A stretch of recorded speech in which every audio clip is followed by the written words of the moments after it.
Hello, everyone. Welcome to It's Sybil. I am Sybil Wilkes, and I'm here with my two guys. Damon Williams, how are you?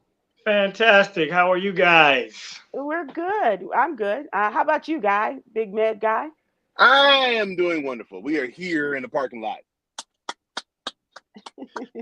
Chuck E. Cheese again? Karate today. Ha That's different, cool. You're a different safe dude. Tuesday. Yeah, Different you got your Tuesday, different seatbelt. day. You got his seatbelt on while he in park. I like it. While I'm in park. Absolutely. So that's your black belt. Absolutely. Right. Okay. Yeah. It's my Okay. yep. Just in Uh, case some overzealous law enforcement agent walks up. right. And he wants to pop off. We are minus one of the guys. Khameron is involved in another activity today, so we will sally forth and see him next week, perhaps. Damon, how are things going on the Vineyard? We completed week one fantastically well.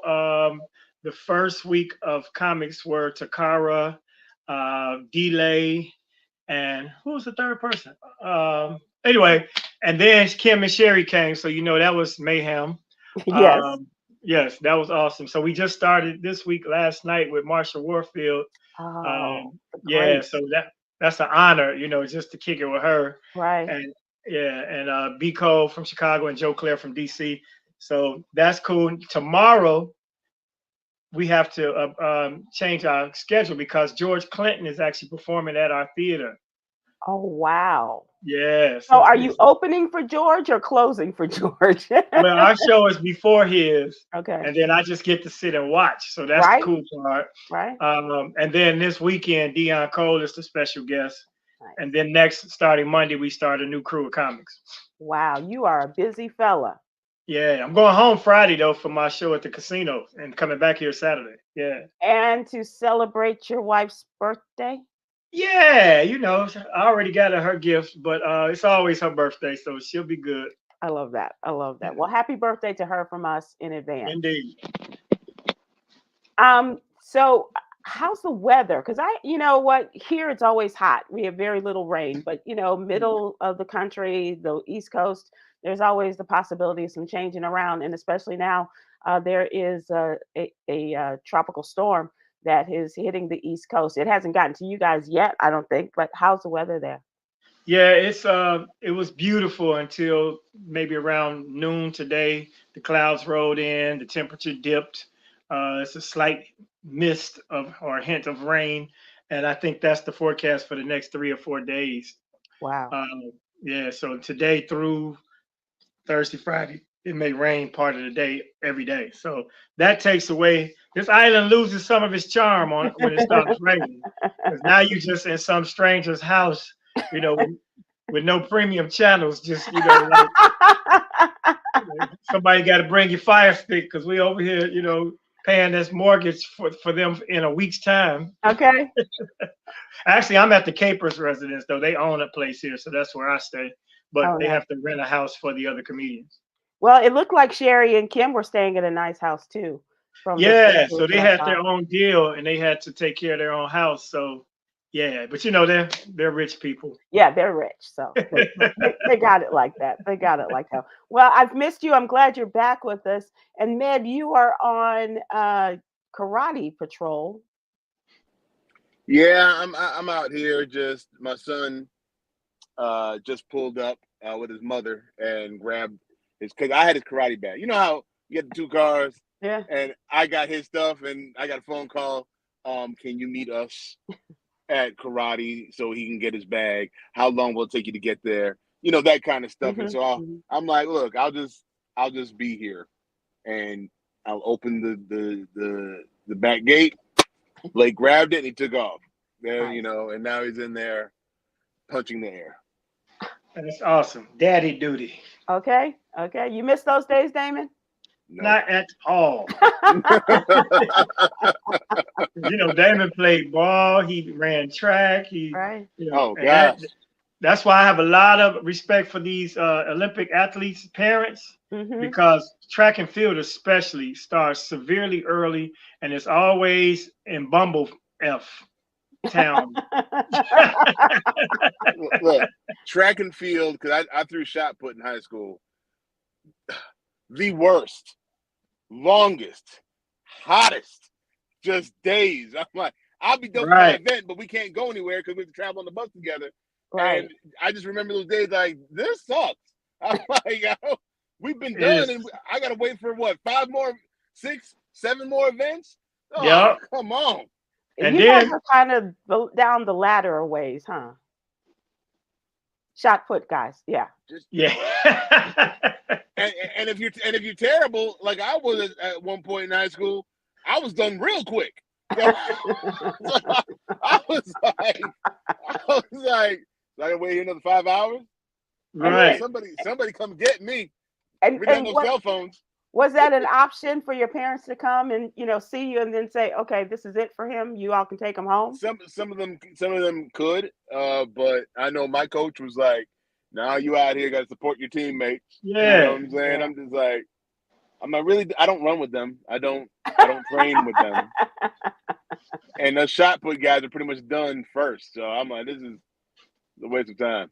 It's a long day. It's a long, hot day normally. Yeah.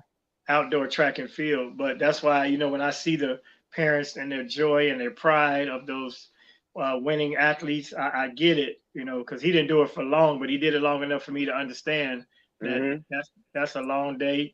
The travel, the meals, the expense, the lodging, the equipment. It's a lot that goes behind being an athlete's parent. So kudos to the Olympians, and if anybody knows anybody that knows somebody that's involved in athletics, give them your support because they need it. Absolutely. Especially if you actually have one of those kids that's one of them kids. Yeah. That's special.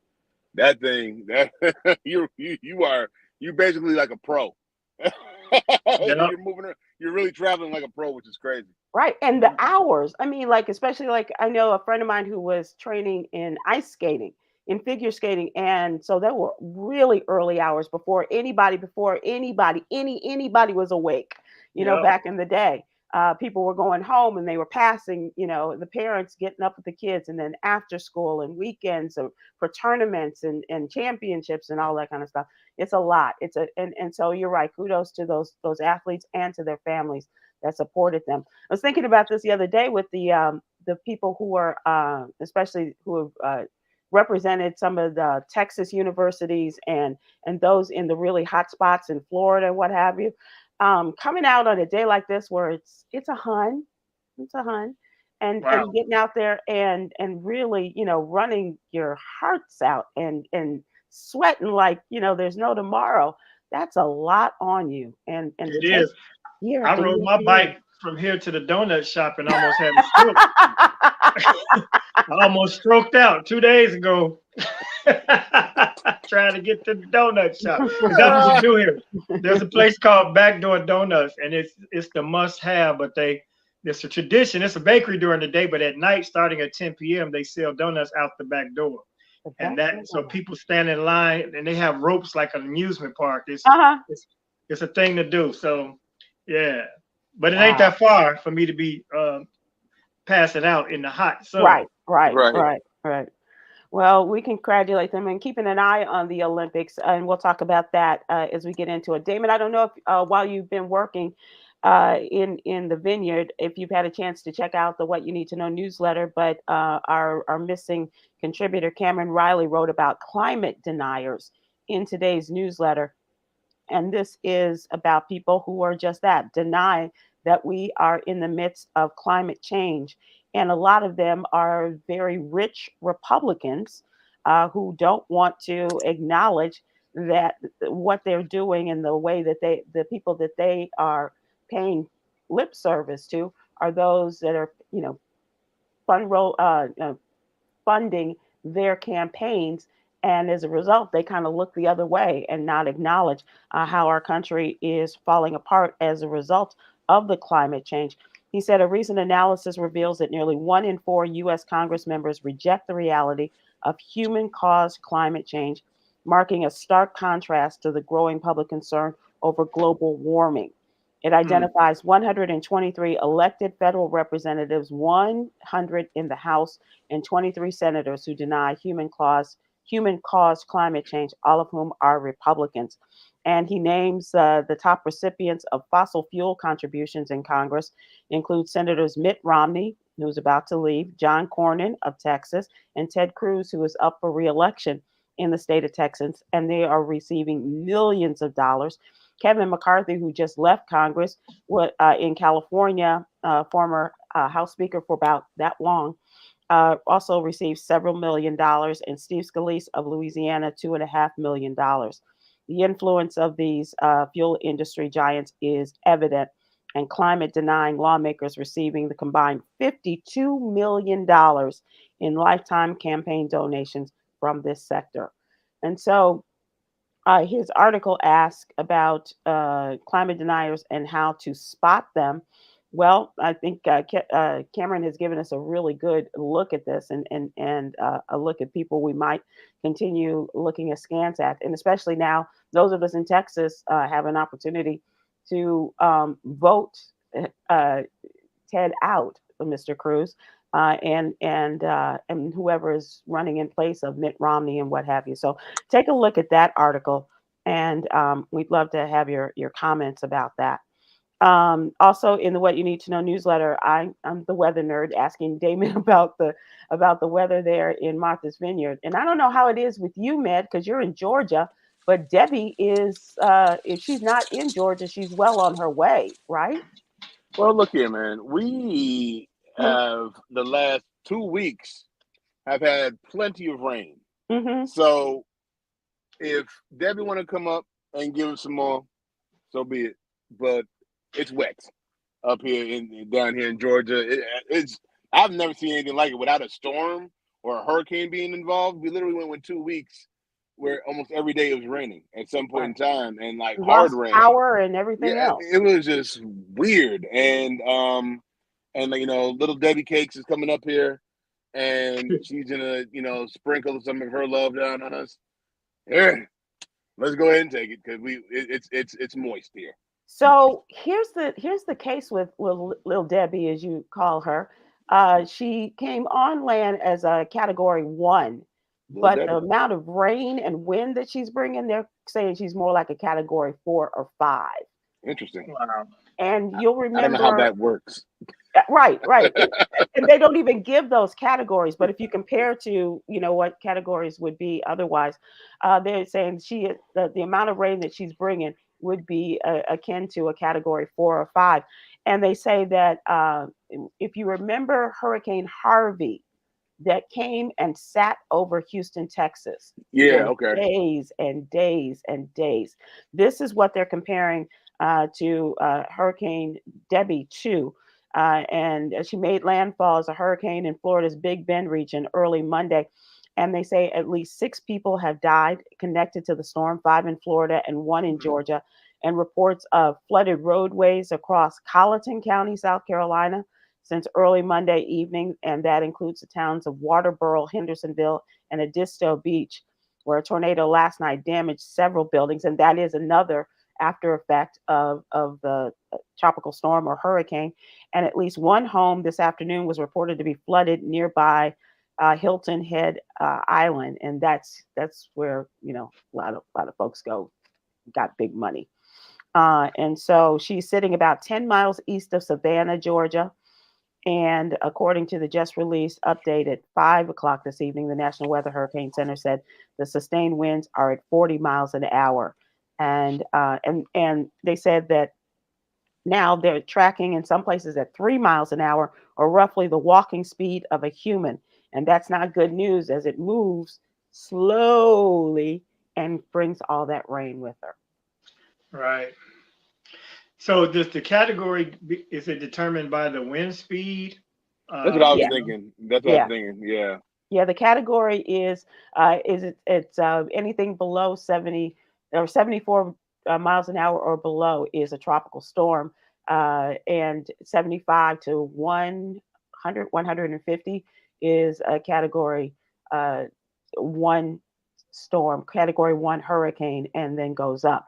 So just think about the amount of rain and trying to compare that to the speed and the winds, and it's just bringing a lot there. So That's not good news for potential rainfall and flooding. And as we talked about, Med, in the newsletter, this is not going to just stop and go off. It's going to go off into the Atlantic Ocean and then gather some speed and then come back and work its way up to the mid-Atlantic states. Yeah, it's just going out, picking up some stuff and coming back to dump it off on Yeah. on the East Coast. So yeah, we'll see how this turns out. It's going to be interesting. It's going to be interesting. Damon, what about, have you ever been there where they've had a big storm in Martha's Vineyard? Yeah, the second year we came here, we had to flee before the storm hit, and we were told if you stayed to ride it out, you wouldn't be able to get out. So we were here for like Monday, Tuesday, Wednesday, and we had to leave Thursday before our weekend shows, which kind of killed the momentum. But I did definitely take heed and left. Yes. Got up out of it. And I was in Louisiana 2 days before Katrina. Wow. And I'd never seen that type of rain, man. I mean, it was like people were just dumping buckets of water on you just to run to the car from the restaurant. Yeah. So I have experienced, this tropical storm situation, and it's nothing to play with. We were on the road before Katrina came, and Jetta Jones, Miss Dupree, was with us, and she could not get home to Louisiana and to take care of her family, and she ended up living in Texas for months before she could get back to her family, and they were all kind of scattered about. So seeing the effects of this is really heartbreaking, not to mention the fatalities that occur as a result of this. What about you, Matt? Have you been in a hurricane or a storm like this? No, luckily, no. I have not, where I had to hunker down. Being in Houston for 11 months when I lived there, a little bit of rain flooded that place. Mm-hmm. Yeah, it doesn't take much. it really doesn't take much. And I literally moved from Houston to Atlanta when the show moved. Mm-hmm. And right after that, 'cause I still had my apartment. And I was asking one of my friends to get some stuff out of my apartment to, so they could clear it out, whatever. And he said I couldn't get there because there was a storm that happened right after I drove off. Storm hit. And he said, man, I can't get to your apartment. The whole parking lot's flooded. Like, cars are darn near underwater.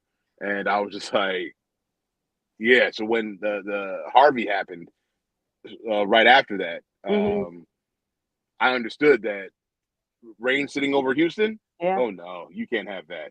Because it's like, I just remember it raining a little bit, and the streets around my neighborhood were just like, you had to drive slow and make sure you didn't stall out. Yeah. It was the craziest thing. So I'm like, for a system like Harvey to sit over it, they didn't stand a chance. It was awful. I remember going down with Tom after this, after things had subsided, and the damage that was just insurmountable. It was crazy. And they had the Black America Web Relief Fund, and just saw some video of that when we went down there, and Tom presented a check to the community, and the late great Sheila Jackson Lee was there, and Neil Foote captured video that I just saw of that, and it was just, the people were just, they didn't have places to live. They had no clothes. They lost their jobs because their jobs were underwater. Their places of business, and you just don't think about these things when you're, I didn't when I lived in Southwest Florida for a couple of years, and always the hurricanes went around. Somehow we never got a direct hit. Well, unfortunately, my friends still living in Southwest Florida got a direct hit last year. But it took for me to move to North Carolina to Charlotte, and Hurricane Hugo came in and came 200 miles in and hit Charlotte. And, we lost power and all that kind of stuff. And my mother, God bless her, was on the phone with me from Chicago saying, can't you stay home? I was like, nope, we've got to be the people to go out there and tell them to stay home. Don't get out in this. And leaving and having no power and all of that. It was a short period of time that we were without power and electricity and all that, but it wasn't a fun time, but it wasn't the kind of devastation. I did not experience that so many people do. So God bless you, and I hope that the people are being safe about this. Damon, let's move to the question of the day, and I know that you just talked about the backdoor donuts. Um, it's always a good time to talk food with Med. And this is National Sandwich Month. August is designated as such. So I know you talked about the backdoor donuts and everything, but and of course you guys have great seafood. Are you Right. finding any other foods that you absolutely love while you're there, or that you Um, look forward to going back it's, to every year? yeah, there's a Thai food place here that has Mm, delicious food we come to every year. But it's more the seafood, the lobster rolls, and yeah. the other seafood delicacies. There's also a guy here that's famous. I think his name is Donovan. I guess he ain't that famous if I don't know his damn name, but but people come from miles around to get his mudslides. He's a Jamaican guy, Oh, and they line up at this place called Nancy's, which is where one of the Obama daughters worked at summer job yeah, at the time. Yeah, so I think it was Sasha that worked. right. And yeah, so Donovan is the move. There's a Jamaican spot here, and there's a young couple that owns the place where we go after the shows. They have a restaurant called 11 Circuit. They own that and the Edgartown Diner, and they're a young Jamaican couple doing their thing, and they support us, we support them. Mm, Always have them cater the house for Juanita's birthday celebration, nice. and they do the red snapper and man, you could rattle off the menu already. I know. Um, yeah, the Jamaican delicacies are Come on, delicious here. come on. Any jerk goat? Curry, they got the curry Curry goat, goat. Okay. the curry Okay. chicken, the brown Hmm. stew chicken, Yep, the yep, yep. steamed veggies, the rice and peas, even though they're beans. Right. Right. Um, yeah, that's a nice little hit. Gotta have the And it's gungo so peas. funny because there are Jamaicans on the island, and a lot of them work at different places. Some of them are business owners as well, but they speak clear English like we all do until they talk to each other. Then they speak the patois. They be, everything gone, gals, Code but gone. switching. Yeah. And I'm right here like, Just man, don't do that. Don't make me feel like a Negro, a Negro with no heritage and no culture. While y'all speak your little language around over my head, man. I just started speaking pig Latin. Just I, well, I, Izzo, Kisso, Disso, you dig? I tell people all the time. My mother was the queen of that. Like, I mean, she spoke the Queen's English until, you know what I'm Yeah. saying? So it's like and I got into a little thing with a MAGA person about the whole Kamala, Jamaican and Indian thing. And Uh-huh. Right. why would she have to? I'm like, she's not hiding, but I'm like, most people code switch. And they're like, well, why would you hide? It ain't hide. I'm like, I'm sure you being someone who's really rocking with Trump, you've called a call center or you called a customer service line and you heard that accent. You're like, can you find me someone who speaks English? They Right. shut up after that because I'm like, exactly. Right. So yeah, Right. when you're an immigrant and have especially a heavy accent, if you know how to code switch, you're gonna code switch, especially when it comes to business. So, but Damon's right. It's like they'll look at you and talk da da da da da da. And once you move away and they find this is somebody from Yard, all bets are off. All bets are off. Have they ever discovered that you are the son of natives? Oh yeah, when they do, because the thing is, when I hear it, the funny thing is, I can start picking up on what island people are from now. Uh-huh. You Oh, know what I'm wow. saying? And it's Okay. like, because first of all, it was, well, I know you're not Jamaican, but what island are you from? You know what I'm Right. saying? Like, because Mhm. Trinidad, Jamaica, and Bahamas have distinct, different twangs to Accents. them. Yeah, Yeah. accents to their accents, if you will. So, a Jamaican accent I can pick up right away. But anybody else, it's like, where you from? But like whenever I ask, they tell me where they're from. They'll say from Jamaica, and I'm like, where in Jamaica? Mhm. Mhm. And that's when they'll know because you ask that question, obviously you know the island. So Right. that's Right. when they'll pick up that I either They know could tell me something. Kingston, they could tell me Mo Bay, and I would not hear the difference. Yeah, no, but Right. it's like, like Hanover, Sav, Ochi, all the little different places. It's like what part of Jamaica you from? So once we do that, that's when the conversation kind of opens up after that. Got it. Well, let's get back to the question. Mid, as a National Sandwich Month, or as we like to say, Sandwich Month. Hmm. What is your favorite sandwich, and where is it from? Is it out of your kitchen, or is there a spot? And I'm not a sandwich person, just because I try to stay away from a lot of bread. So maybe I'll take the filling out and off the bread, or eat at least half. But and this came to mind the other day because I just had this taste for a turkey sandwich from one of the chain delis. I don't even know if we have real delis here in Dallas Fort Worth, but it was really good. But Med, what about you? Do you have a favorite sandwich? Are you a Dagwood guy? Are you a post? So when it comes to the sandwiches, the sub places, like I can do a Subway every once in a while, Mhm, mhm. but out of the chain places, Firehouse Sub is my favorite. Firehouse, okay. Firehouse Sub is my favorite. I like the jerk turkey sandwiches they have there. I've tried meatball sandwiches really don't do it for me because it just feels it's a lot. It Hmm. feels like a lot. I feel like I have to do a lot of work to eat it, and I don't like that. Um, I'm like that about crab legs. yeah, it feels like a lot of work, big, yeah, And so I'm a turkey guy. I don't eat ham. I don't eat beef. I don't eat pork that much. Hmm. So I'm a turkey guy. So Got it. I just like different ways of doing turkey. But I honestly believe, making a good sandwich at home is cool, depending on the bread. Man, hardo bread. All right, now follow me now. Hmm. Uh, Hardo bread, right? My aunt started doing this, and I started picking up on it. So when I was in Jamaica, and I was going from Mobay to Kingston, and I was taking a bus there.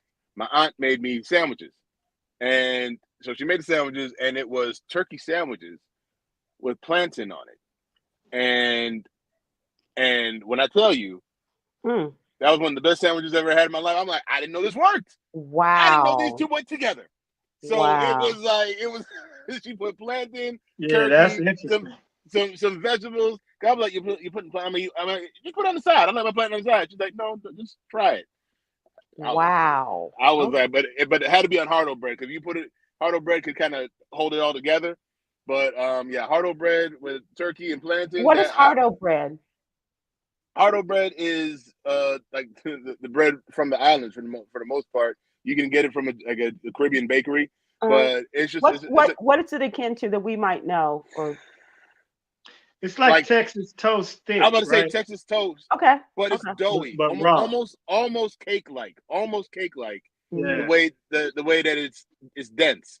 It's a dense bread, and it's just my favorite kind of bread. But I rarely have it up here. Like you have to literally go to a Caribbean type of store to get it. Right. Got it. Um, and but yeah, turkey sandwiches. I like uh, Firehouse and yeah, not Jimmy John. I don't like Jimmy John. I don't want people. I've Yeah. never. I can't say that I've ever had a Jimmy John's. I've been in, but nothing appealed to me, so I just walked out. Nothing. Ain't that crazy? I walked into several Jimmy John's, and I'm like, Yeah. let me go somewhere else. Yeah. Like, Yeah. no, Yeah. no. Yeah. Yeah, that's my What about you, Damon? You got a favorite sandwich? Yeah, and they're hard to come by, the authentic ones, and that's the Chicago style hoagie. Yeah. With the oil and the seasoning and the bread with that cheese that has the right texture, and Did you it's have the usually giardiniera sauce and all of that on all of there? that. Yeah. Yeah, the real authentic hoagie where your bun is a little greasy, Mhm. hmm and it has the spices, and like there's a place that opened near us in Chicago that they're close with the hoagie, with the turkey hoagie. They have duplicated the authentic steak sandwich that the hoagie places used to do in Chicago. Because we had a place called Tourist Flavors, we had a place called Home of Oh the Hoagie, yeah. and those two places have this really authentic. I mean, this goes back to my field trips. That's the sandwich my mother would get us. Yeah. She'd get us a hoagie for the field Right. trip. And so just to capture that. But then if you go like for a chain move, Jason's Deli, they have great Yeah. sandwiches because they give you the flaky bread. Mhm. Jersey Mike's has a decent sub. If you go chain, I like Jersey. I like Jersey Mike too. yeah, Yeah. And Subway, I'm kind of biased because Because that was your business. yeah, it was bogus. I went out bogus. So to hell with Subway, but not the individual store owners, but the chain is in general. But every once in a while, I'll get one of their fake tuna subs. When And I call like the tuna myself, salad. I'm not so much on the sub, but yeah, I like the yeah, I salad. try to Tuna eat, salad. light or semi-healthier. So that's the sandwich you can go to. In Chicago, there's a place that has a fish sandwich that's out of sight. And I don't even say out of sight, but it's out of sight. Uh, it's a fried haddock fish sandwich. And I had never had haddock until I was hanging out with my boy Talent up in Buffalo, New York. And he took me to it was this bar and where the show was, and they put this fish and the fish is this big. It's off both sides of the bun, and they give you so much, and it's a thick, meaty fish. It's delicious. So try fried haddock if you get a chance. Okay. See, when it comes to sandwiches, I don't like my sandwiches having too much stuff outside the bread. You want to keep yours within the confines of the bread. I like when the sandwich is right there. I need it in the square. Yeah, but see, on the haddock, you snap both of those edges off, and that's an additional snap. Yeah, you knock that off. Now you got two fish fingers, not chicken fingers. You got two fish fingers. Yeah, nice little on the side of your sandwich. But I get it, man. I don't like my sandwich brimming over either. Just like club sandwiches, that used to be my go-to. Like for when you're working at a comedy club, you want to take it back to the room. It's something that you can eat late, and then it'll keep in the refrigerator overnight. You have a snack the next day. Right. It's layered, but they be so tall, and if you lose the toothpick, then now you can't. It falls apart. It's too much. So now you got to make two sub sandwiches, and I don't mean Subway. I mean additional substitute sandwiches. Absolutely. Yeah. Sandwiches. So now you got a bacon sandwich over here. You got a BLT and a turkey sandwich with avocado sitting on the top of one. You have the mayonnaise on top of the sandwich now. Yeah, exactly. On top. Got that layer missing. That's my good old road days. That was my go-to. Like I'd get a turkey club to go and eat whatever I might eat at the club, but I always take that turkey club back to the room. Oh yeah.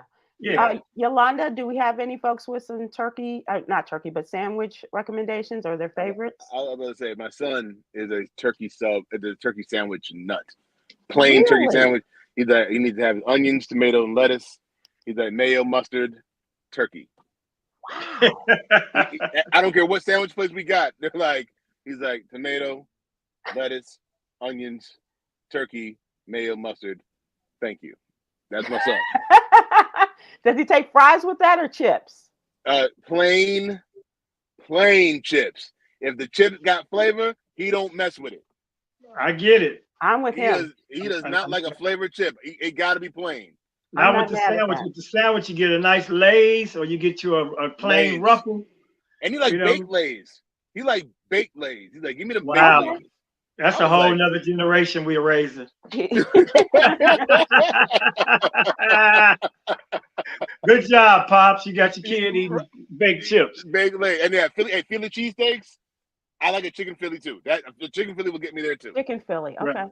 Lynn Sell on YouTube said, I have a few because I'm a foodie and eat everything. A good chicken salad sandwich. Yes. Really? Damon, you with that? I have some in the fridge here. Really? A muffaletta with olive mix, ham, salami, Swiss, and provolone cheese, and grilled cheese with or without bacon. I don't even think about that, but yeah. What kind of cheese do you like? What kind of cheese do you like on your sandwiches? I like a pepper jack for me. Come on, pepper jack is good. Pepper jack and Kobe for me. Yeah. What I don't like is salami though, because I remember when we used to get sandwiches as a kid, and you was hoping you get bologna, but it was salami, and one of those peppers. When you ever bite on one of the little salami peppers, it'll traumatize your youth. That and the fact that my friend's mother made salami, we thought they were bologna and cheese. They were salami, and they had that Hellman's mayo, but the Hellman's with the relish in it. You ever had that? Oh no! Don't ever. Stay away at all costs. I've been traumatized for life. And Miss Johnson, she was so nice. She she had 8 kids already, but she would take more of us like to amusement park stuff because she had a station wagon. Nice. Yeah, but her sandwiches sucked. I'm sorry. Man. Oh, sorry, Miss Johnson. Peanut butter jelly, whenever a peanut butter jelly hits whenever needs be. I see you, Judy. Yeah. As long as the bread is fresh, a nice soft peanut. And peanut butter on one side, jelly on the other. Woo! Yes. Now here's the strange things from back in the day.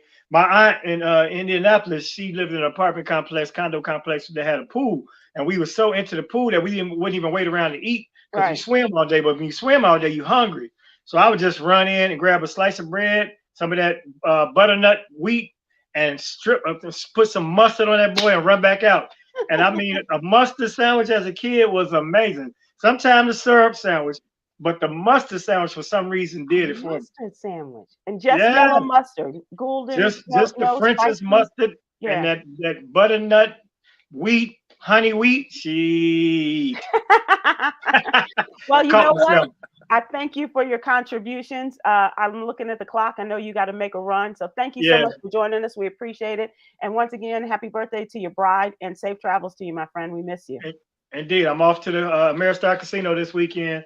And my man Sean Jones is at Riddle. So much love. And thank you, because I was so caught up in the conversation. I'll be late. Because we just screened B. Cole's movie he shot 20 years ago. And it's the 20th anniversary. And it's called Get Together. And so many people are in it. Deion Cole, Lil Rel, he didn't even have any speaking lines. A lot of the Chicago comedians, and it was just fun to just watch that nostalgia. So it's got me behind schedule. I appreciate y'all, and y'all go ahead and get your sandwiches in. Talk about it, people. We're going to move to trending with that information about the movie and where Damon is going to be. So in trending topics, the big thing today, the big ta-da, was the vice president has picked a vice president. Yeah, Mr. Tim Walz, governor of Minnesota. Mm-hmm. Like, here's the thing. Like, everyone's talking about they didn't know who Tim Walz was. I'm like, I don't know how. With the whole George Floyd thing, he was front and center. Yeah. You know, he was the front and center. Like we were talking about the mayor of Minneapolis. That case happen. But Tim Walz was that guy. Tim Walz is an everyday man. Tim Walz is a Midwestern. They used to call those lunch bucket politicians.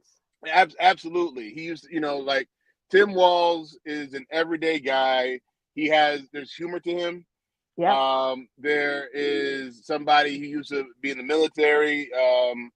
He used to be a football coach, won a state championship as a football coach in Minnesota in 1999. 6 terms in Congress. And really changed the culture, or really made great inroads, as you say, as governor of Minnesota, because had it not been for him and taking the George Floyd, the murder of George Floyd case away from the local prosecutors and putting it in the hands of the Black Attorney General of the state of Minnesota, that made Keith Ellison, that made all the difference in that case. Not only George Floyd, remember Philando Castile. Yep. He was very loud about that. So it was like, when I saw it, I'm like, okay. But I knew because of George Floyd, the Republicans are licking their chops. Right. They are licking their chops because that's manna from heaven for somebody like Donald Trump. Oh my God. Because all you're gonna see from them is Minneapolis on fire. Yep. You're going to see Minneapolis up. Look, other parts of the country it won't even just be Minneapolis. It'll be. He'll be the face of that. He can't. Yeah, he's going to be the face of that. And they're going to put that. Like, look, you want this guy to be a heartbeat away from the presidency when he just let everything be out of control. They're going to run with that narrative. And I'm not gonna lie. When that whole George Floyd situation happened, when I was down here in Atlanta, and I remember people getting mad at Keisha Lance Bottoms for saying, "What are y'all doing? You know what I'm saying? Why are you destroying our city? How does that help us?" I was one of the people that would agree with her. I'm like, what are y'all doing? Like that doesn't, like, why are you tearing up our places? No. Yeah. I also was a guy that said, if you want to tear something up, go tear that, go tear up a neighborhood that you don't live in. You know what I'm saying? Like, go somewhere else. Like, you probably get, shot. But you know what I'm saying? Just letting you know. But I'm just like, that was one thing for me. So when you see those images of like cities burning, the violence that happened afterwards, that is going to be 24/7 the next 3 months. You're If gonna they're have. smart, if they're smart, because they Oh haven't no, shown that's all they got. they Because haven't shown how smart they are up until now. that's all they got though, Sybil. Because that's because the guy it seems like a good guy, Yeah, and he's the exact opposite of what any Republican everything wants. that they stand for. Yeah, Progressive, LGBTQ, loves yep, them, does yep. stuff for them, and he's a nice guy. They're going to try and crush him with that. I cannot wait though for For him and JD. come on, bring it Oh, on, bring because on. Yes, because debate. because if everybody's picked up on the whole they're weird thing, Yeah, he's the Tim man. Walz kicked that off. He's the Like man. the whole they're weird thing, and he was basically poking at JD Vance. Right. And so I cannot wait because he's a father. He's a father, Yep. family man. Like honestly, if you didn't know what Democrat, Republican, just him as a person, you would love the guy. They Yeah. call him huggable, and he's a great Yeah. guy, right? He's a great Yep. guy. So it's just I know they're gonna get him on George Floyd. They're gonna get him on the LGBTQ stuff, the stuff that They it's couldn't like do anything the with it. only thing they got is he's very liberal, and if you're a liberal person, that's not gonna really piss us off. Because what I've noticed, Sybil, about all this stuff Mhm. is like I haven't seen either side, Democrat or Republican, really go after the people that are like this. I feel like right now, so far, everyone is just kind of pandering to their base, just Mhm. kind of like hitting their notes that it's gonna excite their base. I'm Mhm. like, to win this election, you have to say, I know my base Pick a is coming. side. Yeah. You got to go get the people that are undecided. You know what I'm saying? And how do you get those people that are undecided? And I think Tim Walz He is might be going the to answer. help Yeah. with the ones who are undecided, who aren't extreme on left or right. Right. But he's like, look, this is how I feel. They're gonna love the whole family side guy. They're gonna love his humor. They're gonna like him, and so that actually might help because JD Vance has become very, very unlikable, Very much so. and that's gonna hurt when it comes to the undecided. Yeah. And he's one of those guys. You're like, well, what do you have against him? Because you can't say, well, he's to this, he's to that. He really is very middle of the road, and he's been able to work from all of the information about him. He's been able to work with both sides and kind of bring them together in a different kind of coalition to get things done. And so it'll be interesting to see. But what was very interesting, everybody thought that it was going to be Josh Shapiro, the governor of Pennsylvania, because they Yeah, were having the big rally in that's what I Philadelphia. thought. But and I think Josh thought that too, because he gave the speech today that he prepared if he was going to be the vice presidential candidate. He brought the fire, It's and it's it's gonna be very yeah, interesting. I know the Republicans, they're gonna stoke fear. They're gonna do oh, what they for sure, do, yeah, but I know. First of all, there's a lot of Republicans that aren't too sold on JD Vance, right, and especially the aftermath of mm-hmm, him and everything mm-hmm, that came out about him. Um, so I know they're worried. They're definitely worried. They see Kamala get all that money right, afterwards. They see the Democrats kind of rallying behind Tim Walz. So you're sitting here and you're like, man, this actually might be closer than y'all thought. It's going to mm-hmm, be scary. And you already heard Trump saying the only way that we can lose is if they cheat. He's already putting that out there. You right, know what I'm saying? Or he's stoking that yeah. flame. He's already started that too. Yeah, They're nervous. The Republicans are nervous because please believe me, with Joe Biden leading the ticket, it was a done deal in yeah, my opinion. So whether you like Kamala or not, she got support. They running with her, and the whole Democratic Party is kind of unified right now, mm-hmm, and that's been their problem over the last, I want to say, 4 to 8 years. They have yeah. not been unified, and they have kind of locked in amazingly, just like that. They went from kind of a mess to, all right, here we go, we're ready. Bringing it all together. Yeah, and they got 90 days. They got 90 days. And so I think that, with that short runway, they are going to take off and especially after they leave out of Chicago. Although how they beat Chicago's going to bring it, for the convention and stuff, but they had an incredible show today at Temple University on the Yeah. campus there. It was really good. It was really good. Med, it's also voting day in the states of Missouri, Michigan, and Washington. A lot of eyes are on Missouri's first congressional district. Cori Bush, the Black Congresswoman, is fighting to hold on to her seat in the Democratic primary against the St. Louis County prosecutor Wesley Bell. Mr. Bell is backed, and here's where things have lined up with the anti-Israeli bloc of those in Congress. Mhm. Bell is backed by the powerful pro-Israel lobbying group. The race between the two liberal Black candidates in this district gets at the heart of the fissure between the Democratic Party over the United States' unwavering support of Israel's military operation. The Congresswoman Bush is seeking to keep her seat. You remember in 2021, this will be her third term, I believe. She beat an old-time Democratic congressman, African American William Lacey Clay, who was a centrist Democrat. And so now there are reports that, incensed by her pro-Palestinian views, the American Israel Public Affairs Committee spent more than $12 million in ads that attacked Cori Bush and supported Wesley Bell. This is going to be, they're going to be up all night with this one. Look, when it comes to, I'm kind of confused when it comes to the Israeli-Palestinian support and all this other stuff, because I've been hearing a lot from the Republicans about, like the Democrats are supporting, these wars and stuff like that. And I'm like, wait a minute, aren't the Republicans the one that want to fund all the wars? I was very confused about that stance. Yeah. Or do they believe that Trump in office would have mitigated all these situations with Ukraine and Russia? And I was like, no, I'm like, Israel, first of all, I believe that, Israel is a little shady when it comes to this whole Middle I'm not East a situation. Netanyahu fan. I think Yeah. I think he up to something. Like I said, I don't trust any news that we report. Which is on one this thing that I from the really Middle liked East. about Josh Shapiro is Mhm. that he called Netanyahu on his bullshit. Mm-hmm. He really did. And, he's like, I'm a Jew, but he does not represent us well. No, but the thing is, what no one is saying, that the Jewish people in Israel don't like him. Right. Don't like what's going on. Right. But We're not showing enough of that. We're not. Yeah. No, we don't. No, we don't show any of it because it doesn't fit the narrative that America wants to show.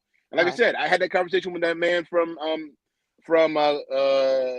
Iran years ago when he was riding my car, and he kind of told me what was happening. I'm like, I've never heard any of this. We don't mention the devastation that's going on in these countries over there and how certain areas needed their leaders to be there, and America kind of messed things up over there.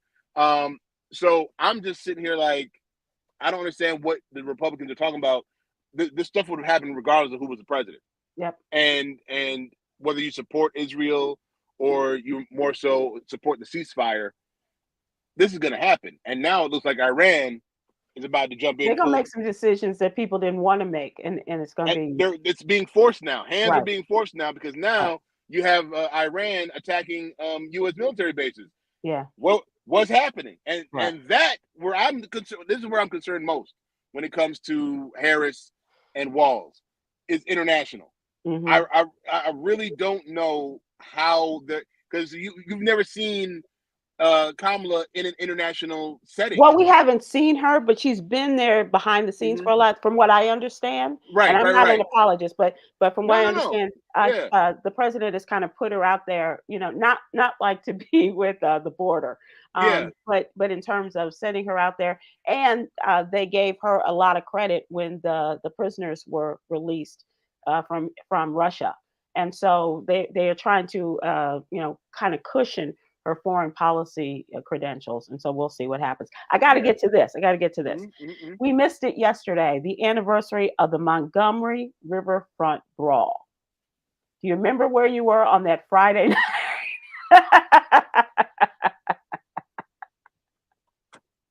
That's all you need. Black man tossing the hat. Yep.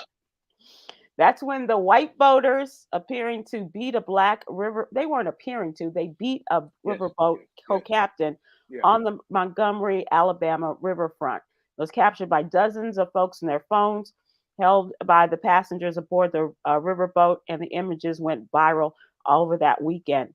It became a global cultural flashpoint over the next few weeks, discussed and dissected over its role and the impact of race relations. And people thought, well, we get along. I don't understand. Well, you learned that day. After round and found out. Right. After round and found out now. That's right. That's right. Them guys were drunk. They thought they could push around that black man who was just doing his job, telling them to move because the boat was coming in.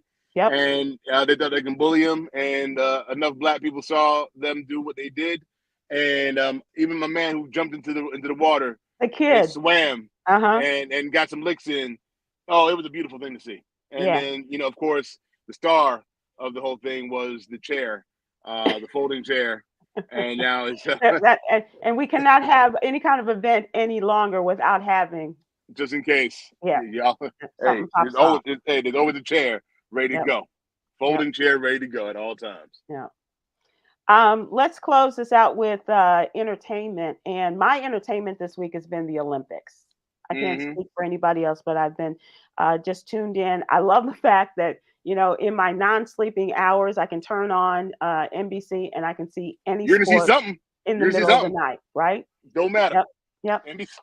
So Gabrielle Thomas of the U.S. won the gold medal in the women's 200-meter race today.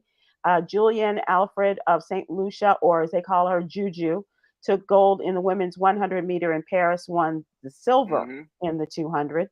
And Brittany Brown of the United States took home the bronze with a time of 22.20 seconds. Now, Gabby Thomas is who won the women's 200, is a Harvard graduate, a degree in neurobiology and global health. And she went on to get her master's last year from the University of Texas in sleep epidemiology. I'm going to be calling you, ma'am, and calling you about that.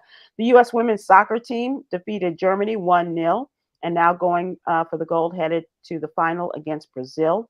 And in men's basketball, they sailed past Brazil with a lead by LeBron, King James, past Brazil to advance to the semi against Serbia. Check out on Netflix Sprint. Yes.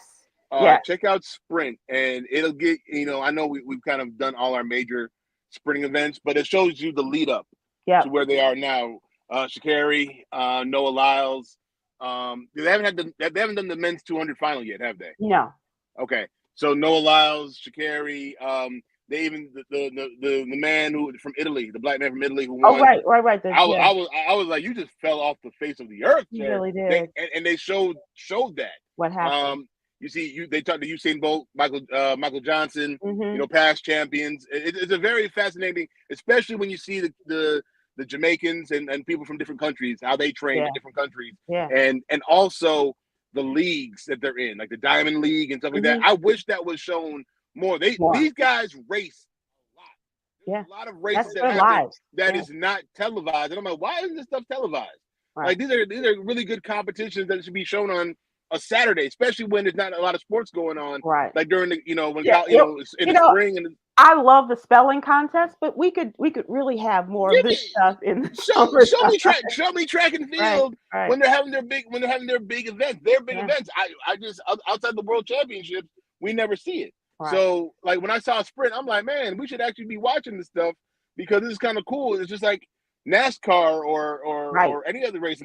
These guys race a lot. How they got there, and that's how they rank them. So I just think that's some fascinating stuff. That 100 meter, that's crazy. That photo finish, man. Like Jerry Seinfeld does that joke where he's like, first place, second place, third place, forgotten. That's what that was. Because the man who came in last place from Jamaica was actually faster than Carl Lewis in '88 when he won first place. Okay. That man, like everybody was right there, and it's like you're a nose away or torso away from being remembered as a great champion, the fastest of all time, and being forgotten everywhere else. Because I can't tell you who came in second and third place to Usain Bolt. You know what I'm saying? Right. So. Exactly. Yeah. He's telling people at a bar somewhere, but it's like, oh, good for you. But did you win? Right. But did you win? No. and you really would not have won this time around. Yeah, I yeah. want to thank, I think it was Ward White that introduced me to Sprint, and I haven't finished it, but I just think that it is, I love the way it brought, for people who are not as up to date, brought Right. us into the track field. But it gives you other And people to root for too. It gives you other people yeah, to root for. yeah, Also, check out Simone Biles yeah, documentary on Netflix yeah, as on well. Netflix as That well. that Yeah, that that's out there as well. So yeah, there's a bunch. Netflix is really getting to the sports arena. Yeah, documentaries and sport yeah, they news. really Yeah, they are. have the Serena situation and her situation in Paris. Yeah. Oh gosh. Yeah, we talked about that yesterday. And Uh, now, there's, uh, and they didn't apologize to her. They came out and they didn't no, apologize. because They were like, they said that she was wrong. yeah, yeah. It was like, can't But say that. I felt like real quick. I felt like Sybil that all right, Serena, you should have just called ahead. First of all, you were really trying to use your face card to get in. Mhm, mhm. Depending on your makeup, they might not have recognized you.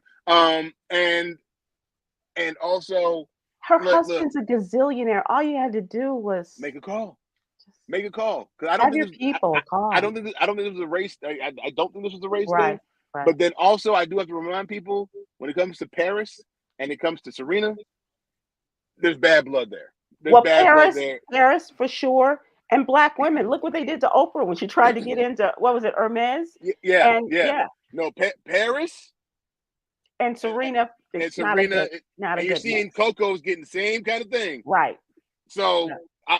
I will put that out there. So I Yeah. understand why she felt the way she felt because she probably already feels I She's can't already stand had it. y'all. Yeah. I'm Yeah. done with y'all. So I Yeah. get that, but I understand. You're right. You're right. But you gotta recognize. You just, I, yeah. it- Let's make a move and call. close this out so you can get to your man in his efforts to get beyond the black belt. Yeah. Um, Closing out with the jewel, dreaming helps us to break free from the limitations of our current situation and see a world full of possibilities. That goes out to all of our Olympians and those that are on the rise, and we'd like to see in 2028 in Los Angeles. Thanks, man. That was fun.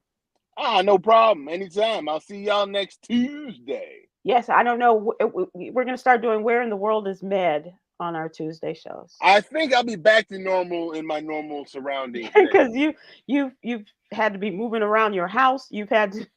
I've been shifting. I've been shifting a lot. Been shifting a lot. Well, be careful out there, and especially with the weather, we don't know what's going to happen over there. So be careful, and we will see you again soon. I'll talk to you soon. And everybody, thanks for joining us. We'll see you. Take care. Aloha.